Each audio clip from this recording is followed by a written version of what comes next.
واس کی مجلس ختم ہونے کے بعد جب گھر پہنچا تو ایک نامعلوم ہیجان سے دل کی دنیا زیر و زبر ہو رہی تھی۔ ساری رات بے چینیوں کے اضطراب میں کٹی۔ صبح ہوتے ہی وہ حضرت سری سکتی رضی اللہ تعالیٰ عنہ کی بارگاہ میں حاضر ہوا۔ چہرے کی افسردگی، آنکھوں کا خمار اور آواز کی بے خودی بتا رہی تھی کہ یہ اپنے آپ میں نہیں ہے۔ بڑی مشکل سے اتنے الفاظ کہہ سکا، حضور رات کا نشتر جگر سے پار ہو گیا ہے، عشق الہی کی آگ میں سلگ رہا ہوں، خدا کے سوا ہر چیز سے دل کی انجمن کو خالی کر لیا ہے۔ اب مجھے وہ راستہ بتائیے جو بارگاہ یزدانی تک پہنچاتا ہو۔ میری کشتی بیچ منجدھار میں ہے، اسے ساحل تک پہنچا دیجیے۔ حضرت سری سکتی رضی اللہ تعالیٰ عنہ نے اس کے سینے پر تسکین کا ہاتھ رکھتے ہوئے ارشاد فرمایا،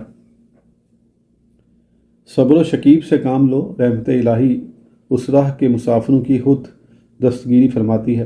تم نے دریافت کیا ہے تو سن لو کہ خدا تک پہنچنے کے دو راستے ہیں۔